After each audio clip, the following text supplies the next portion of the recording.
Welcome back to another episode of Meaningful Topics for Golf, a podcast where we dive into better conversations, stronger connections, and the lessons golf teaches us both on and off the course. I'm your host, Mariah Swigert. This is our final of 3 episodes with Jared Jacobs. Each episode had great topics included in our conversation, and it just seemed fitting to divide them up. This final episode is all about relationships through golf. We hear from Jared's experience on this matter, and we share some insights that we've learned along the way. Thanks for joining us in Meaningful Topics for Golf. And it's such a unique sport where you can actually have conversations and get to know people out there. Yeah. And you're kind of like forced to get to know them for 5 hours. Podcasts and golf are like the 2 places where I've made deeper connections with people. Is playing golf with them or being on their podcast or having them on my podcast. Yeah. And so that's why I like doing both.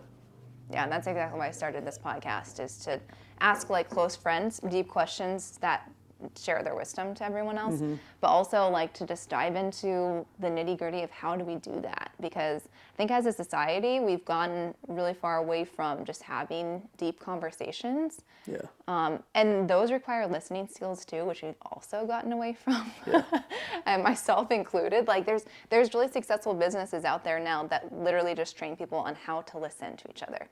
And you're like forced to talk for 3 minutes and listen, and then vice versa. Well, I think our phones are a big part of that too. Yeah. When I got into the airport today, I was just kind of observing people, and everybody's just like this. Like nobody's talking to anybody. It's just like it's gone away, and they've done studies too where they'll like take kids' phones away for like a week just to see and like the anxiety levels go down, like everything just kind of, like we've built our businesses basically on our phones. Yeah. So we have to like be somewhat into it, but the more, like the bigger it gets for me, the more I'm just kind of like, I just don't want to, like I want to put my phone in a different room and turn it on airplane mode so that I can like play cards with my kids and have a good time. Yeah, that's you huge. know? That's But huge. I think that's a big part of it. But and that's one thing that the golf course does too, is usually you put your phone away, and we don't, because we're filming all the time. Yeah, we're filming. But even then, we'll film, but we won't necessarily look at it. Yeah, and we're not going to post it until later. Exactly, and, yeah. I think that's really good to mention, because even though we have a business through an app that is built to suck our time, and like built to keep us on it, it really does like take an awareness of that and that time, that like setting boundaries with it, because otherwise I had to view it as a business. Otherwise, I am doom scrolling all the time. If I attach it to my personality that much and my whole life, and I'm posting every story update of what I'm actually doing, like it just becomes a black hole of I'm not actually living life. I'm living an app. How did you get into the content space? So I love videography and photography. During COVID time, you got in that time too? Well, yeah, it was right after. So I started doing freelance work, a lot more freelance work. But you weren't really golfing at this time?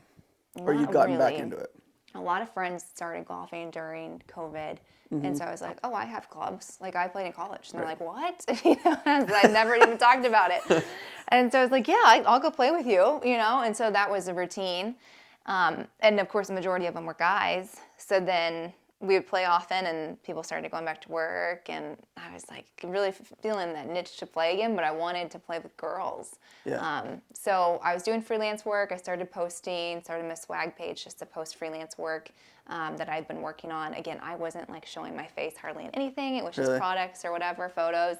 But then I saw a lot of girls in Scottsdale were playing, and the algorithm pushes out all the golf content. So one of them asked me, I think they saw my page, or I was asked by somebody, it was actually Karen, so shout out Karen. She was like, hey, this girl, nurse who golfs, is coming into town. Oh, yeah, I know her. I DM'd her. Yeah, Sarah meant the best. She's awesome. She is awesome. Karen and Sarah both are amazing. But yeah, so this was the first like reach out I've had anyone like DM my page, and I was like, how do you even know I'm a real person? Like my page Sarah is so, DM'd you? Karen did. Karen DM'd and she's you. like, I reached out to Sarah. Sarah's coming into town. She wants to play with other girls. Oh, okay. Would you be down to play? And I was like, sure. Yeah. Like why not? This is awesome.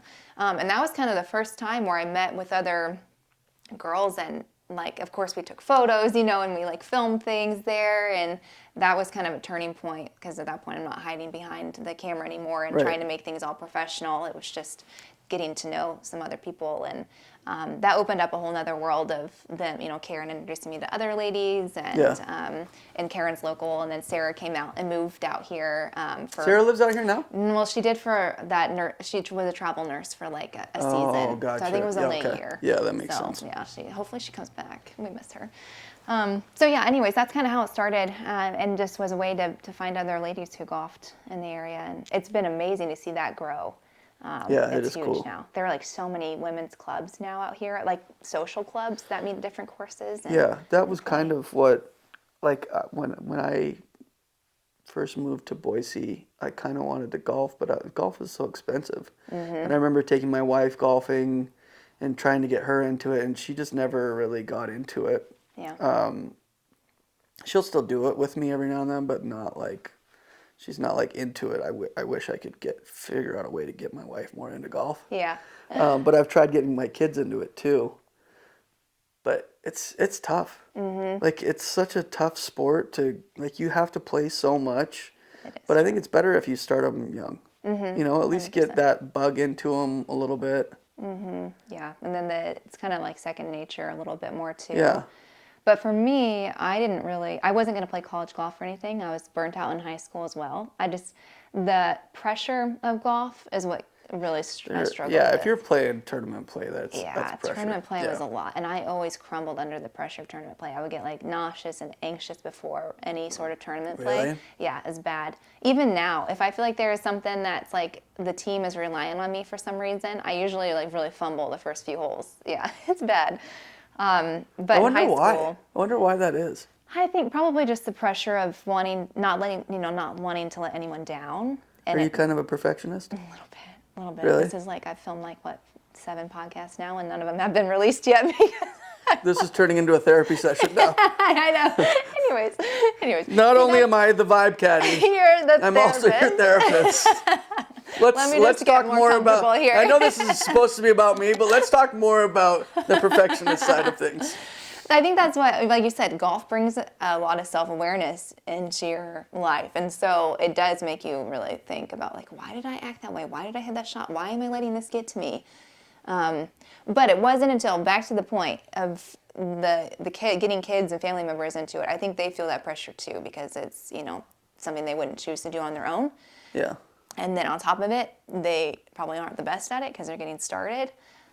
Turning point for me was I did a trip with other people my age in my senior year of high school to teach golf at different camps. So it was a 3-week-long trip, and I fell back in love with it. Because, really? Yeah, it was focused on other people, helping them love the game, and then I got to bond and meet other people. You know, we traveled, and the people we were all coaching with, we all became good friends. So that was the turning point of, like, this doesn't have to be an individualistic sport. Yeah. It can be a way to build relationships.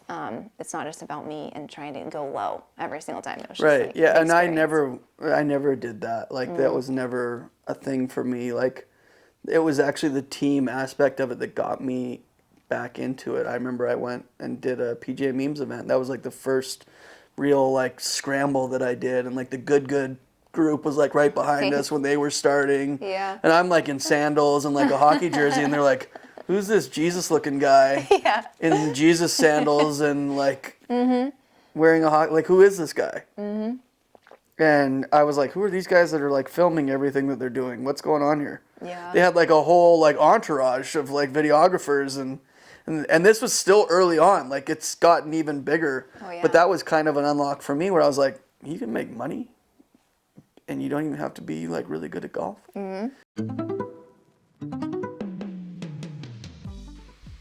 Thank you for joining us in this conversation about relationships on the golf course. Our next episode is with Cheyenne Stewart, who is the director of the Pops Junior Golf Program. She shares her experience in getting children excited for golf and also some advice for families to get involved in the sport together. I'm really excited for you to hear from Cheyenne. She is an amazing person inside and out and has incredible wisdom to share.